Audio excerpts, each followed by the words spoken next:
అంటే ఇప్పుడు okay okay గతంలో జరిగిన రాజకీయ పరిణామాలు ప్రజెంట్ ఇప్పుడున్న పరిస్థితుల్లో ఇక్కడ స్థానిక శాసనసభ్యులుగా గంటా శ్రీనివాసరావు గెలిచారు. ఓకే సేమ్ టైము ఇంకొక వర్గం కూడా తయారవుతుంది.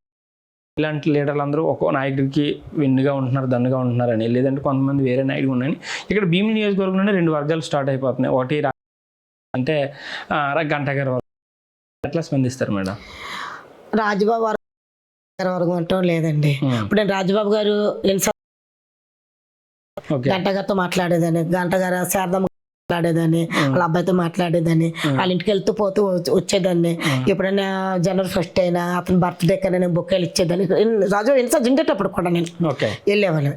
అలాగే రాజబాబు ఏనా అతను కూడా ఎందుకు వెళ్తున్నారని ఎప్పుడు అనే 2 సార్లు అన్న తర్వాత లేదంటే ఎందుకంటే మాకు ఎక్స్ మినిస్టర్ అతను పెద్దలు గౌరవించిన మన సంప్రదాయం. ఎందుకంటే మన మన జిల్లాలోనే ఉన్నారు అతను. ఉండేటప్పుడు వెళ్ళాలి, మనం పెద్దవారు మనం గౌరవించాలి అని.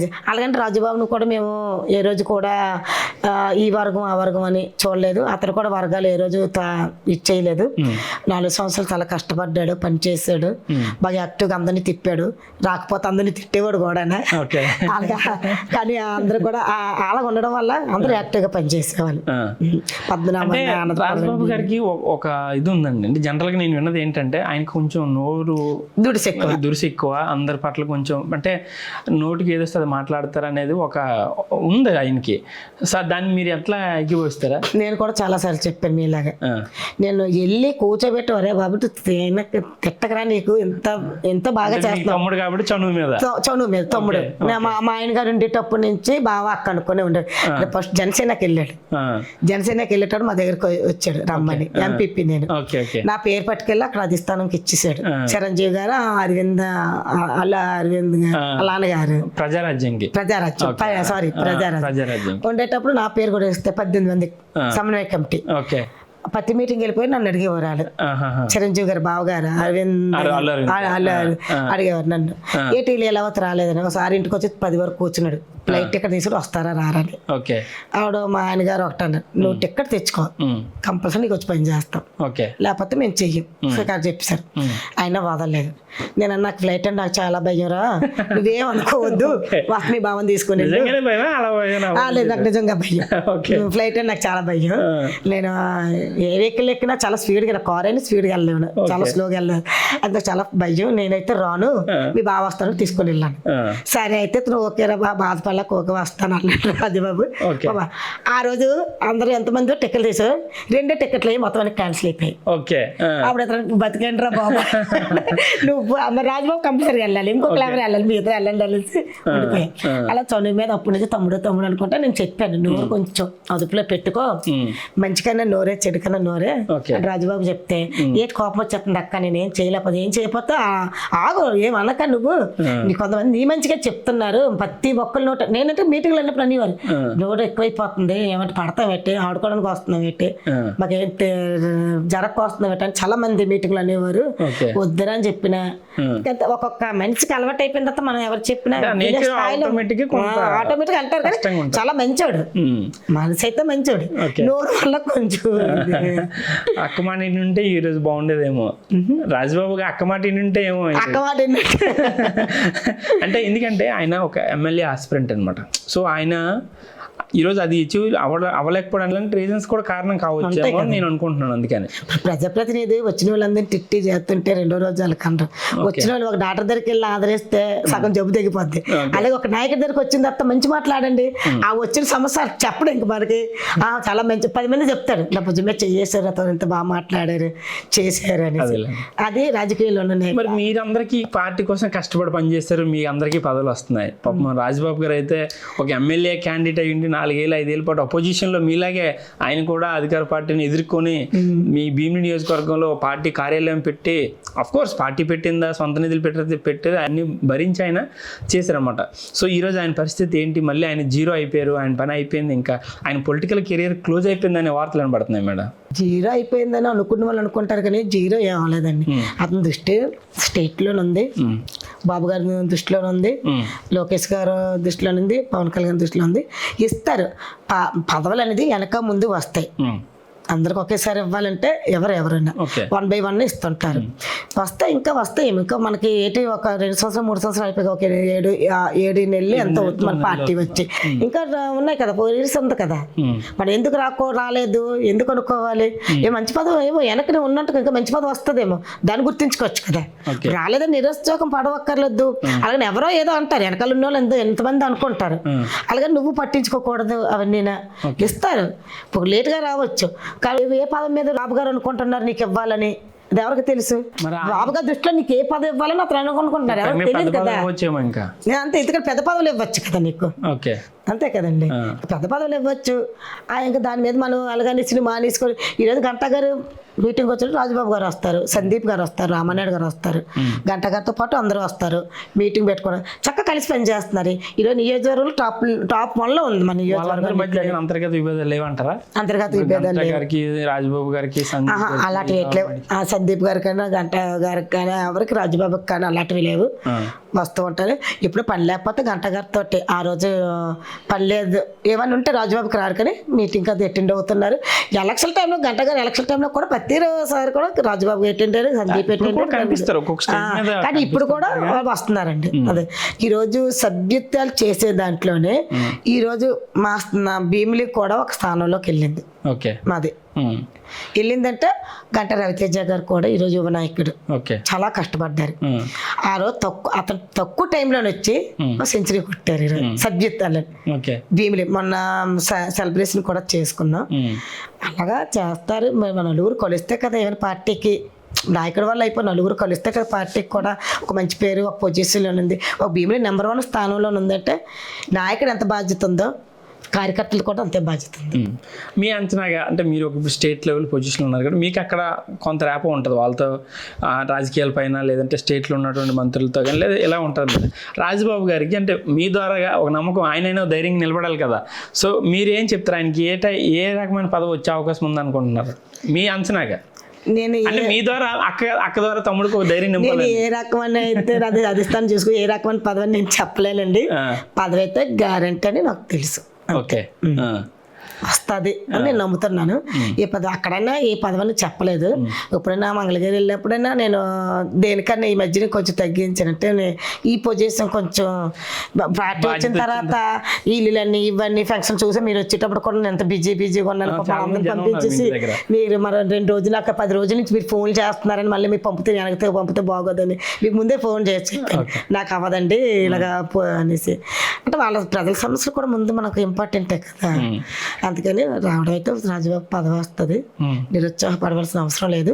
మంచి పదవి అయితే మాత్రం వస్తుంది, నాకు నమ్మకం ఉంది. ఓకే, ఇప్పుడు భీమిలికి టీడీపీ అంటే భీమిలి అంటే టీడీపీ కంచుకోట అది ఇదని పెద్ద పెద్ద మాటలు అవి వాస్తవం. భీమిలి అంటే టీడీపీకి ఎప్పుడు కంచుకోటగానే ఉండేది. సో అట్లాంటి భీమిలిలో గత టైంలో ఎందుకు టీడీపీ ఓడిపోవాల్సి వచ్చింది మేడం? గత టైంలో ఓడిపోయిందంటే మాకు లాస్ట్ టైం ఇచ్చారు. సబ్బం హరి గారు చాలా మందికి తెలియదు, ఇక్కడ కొత్త క్యాండిడేట్, ఇక్కడ కమ్యూనిటీ కూడా కాదు అతను. అదో ఎఫెక్ట్ అయింది మాకు.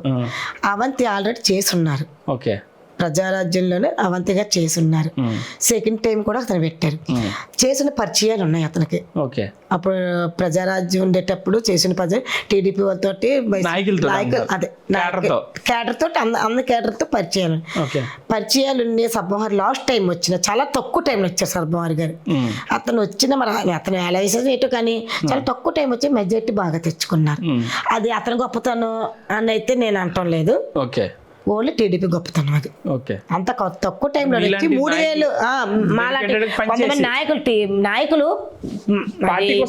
పనిచేసారు పార్టీ గురించి. ఈ రోజు భీమిల్లోని పార్టీ గురించి పనిచేసిన చాలా మంది ఉన్నారు, పార్టీకే చేసేవాళ్ళు. అది అందుకని అతను వచ్చే టైంలో కొంచెం తక్కువ టైం రావడం, కమ్యూనిటీ కాకపోవడం, ఆల్రెడీ అవంతి గారు చేసి ఉండడం, వాళ్ళు ఫస్ట్ పరిచయాలు ఉండడం, దానివల్ల కొంచెం ఎఫెక్ట్ అయ్యింది. అంతేకాని టీడీపీ ఎప్పుడు కూడా అయితే మాత్రం టీడీపీ జారిపోవడం ఏదో టీడీపీ పోయింది భూస్థాపం అయిపోయింది అన్న మాత్రం కాదు. ఇది భూస్థాపం అయిపోయింది అన్నట్టు టీడీపీ ఈరోజు సెకండ్ ప్లేస్లోని గంటా గారు ఉన్నారు మన ఎలక్షన్ రిజల్ట్లోని సెకండ్ ప్లేస్లోని గంటా గారు వచ్చారు. కానీ దానికి ఎందుకు వచ్చింది? టీడీపీ అప్పుడు మన ఆంధ్ర రాష్ట్రానికి ఒక కంచుకోట భీమిలి అంటే ఒక కంచుకోట. అది దురదృష్టం కొద్ది ఒక క్యాండిడేట్ ద్వారా కానీ కమిటీ కాకపోవడం అది బాగా తక్కువ టైంలో నాకు ఇవ్వడం దానివల్ల పోవడం జరిగింది తప్ప టీడీపీ చేసిన వాళ్ళు మాత్రం ఎవరు లేరండి. టీడీపీ అయితే మాత్రం కంచుకోట భీములకి. ఓకే, మరి అలాంటి కంచుకోటలో ఈరోజు వైసీపీ ఆ గెలిచినటువంటి అభ్యర్థి మంత్రిగా పదవి చేపట్టి మంత్రిగా అనుభవించిన తర్వాత కూడా ఈరోజు ఆ పార్టీ నుంచి దూరంగా వెళ్ళిపోయిన పరిస్థితి మనం చూసాం. సో అట్లాంటి నాయకుడు వెళ్ళిపోవడానికి గల కారణం ఏంటంటే నేను అనుకున్నది ఏంటంటే ఇక్కడ టీడీపీకి ఇంత బలమైన నియోజకవర్గం కాబట్టి అదే ప్రభుత్వంలో లేదా అదే పార్టీలో ఉంటే మనం కూడా కొనసాగించే పరిస్థితి లేదని ఆలోచనతో ఆయన వెళ్ళిపోయారని చాలామంది విశ్లేషకులు చెప్పినటువంటి విషయం. అంటే పొలిటికల్గా గట్టిన అవలం ఈ కాన్స్టిట్యున్సీలో అదే పార్టీని ఉంటారనేది జరిగింది మనం చూసాం.